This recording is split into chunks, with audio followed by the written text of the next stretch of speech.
Hello and welcome to this two-point perspective video on multiple objects. We've got two targets today. Object number one you see on the screen at the moment, and target number two will be situated next to it. Now these freehand sketches are produced using the same vanishing points. You probably noticed the vanishing points are on the page. So we're following on from previous videos showing the idea of turning the page, starting with that bottom right angle corner with the first three lines at the bottom of the page. If you're not sure about that, go back and look at one of the earlier videos. So we're turning the page a lot to try and get this idea of a cuboid in this case, turning the page to give it length, height and depth. So we're finishing the last one off, just checking that vertical line. I seem to get them wrong all the time. Then the idea of 1, 2, 3, turning the page to get those lines heading towards where a vanishing point would be off the page. Now I'm going to start putting some extra lines in this to make the box at the moment hollow. The width or the thickness of this box can vary quite a bit, so I'm not too worried about that at the moment, as long as the lines are going towards the vanishing points. And then adding that inside vertical line to suggest that the box itself is hollow.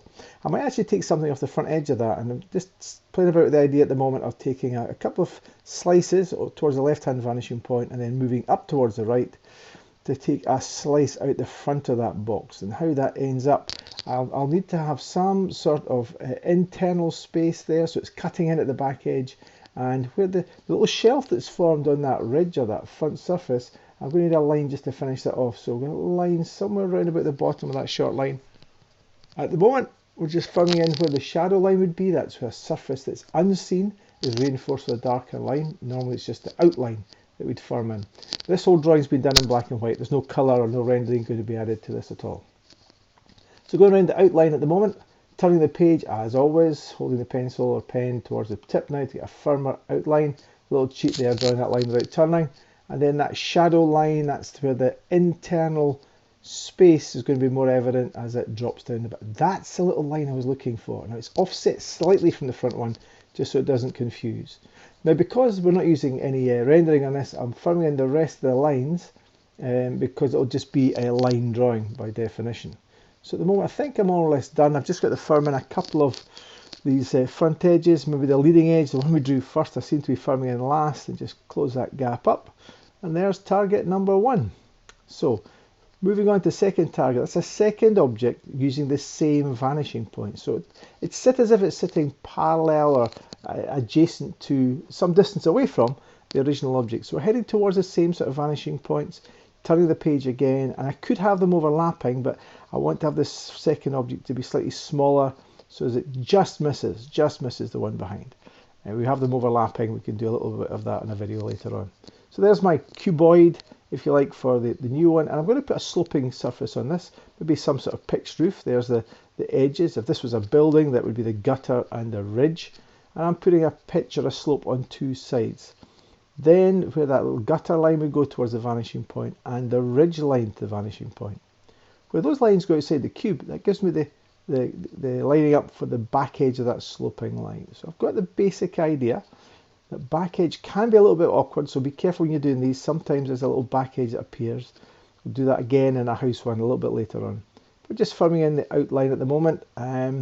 Leading edge coming down here, the gable end. Not too sure what I'm going to do in terms of maybe doors or windows on this. I might just add a little bit of detail inside here. So using the fingers, a little cheat here, better turning the page. A little door in this position, maybe a couple of vertical lines, another couple for a window space. Now windows and doors tend to have the same height, top point, but the door's obviously going all the way down to the ground. So I'll just put that little shadow line in for the first door, then the two windows, and then just firming in the rest of that rectangle. Again, these could look like they're stickers on the side of the box at the moment. We'll have to give some depth to that by drawing something in towards, penetrating in towards this three-dimensional form. I'm going to take that line around the side now, the same height, to maybe put a little bit of detail, something different on the edge of that. That's the same height, a little bit lower down now, so I'm going to put, I'm not quite sure what I'll do with this, maybe put some sort of cutaway or gap on the gable end, maybe something with a little bit of a pitch on it, so that centre line up to the ridge, put something sloping there, so I've got like a triangular cutaway, or it's not quite triangle, it's got a rectangle at the bottom, cutaway with a space inside. It's open like a barn or an open hayloft type idea. firming in lines, turning the page, and the line towards the vanishing point on the right. Same thing for the doors now. So taking a line from the corner that would be seen in the window, window and door. Then I've got to decide how thick or recessed back the windows would be. So I'll put a vertical line in there and for the door. And then a little window shelf type idea. We're going towards the vanishing point on the right hand side, heading up towards the right. So I've now got the two objects. I might add a little bit something on the ground now just to define the space. Maybe a road or a flat surface, but let's just take a couple of windows or a couple of recesses on that original box now. Let's see what we can do in that. So same idea.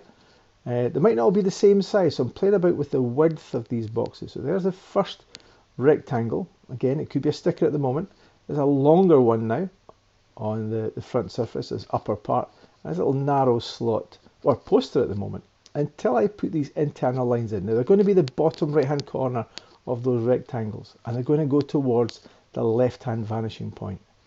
So a little bit thinking about that, turning the page, lining up towards the vanishing point, light lines in. There's 3 of them in total.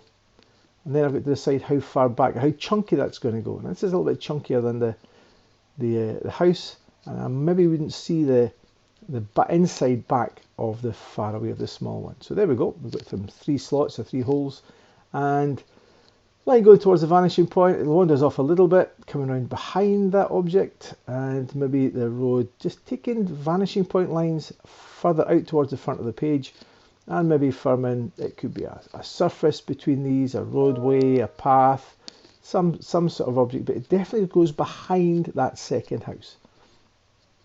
No idea about scale in this at the moment, if it's a big building or toys or whatever, so I might just freehand something else in there to give it a sense of scale. Maybe something at the back behind the houses themselves. As a quick outline of a tree. There you go folks, 2-point perspective, 2 objects, same vanishing point.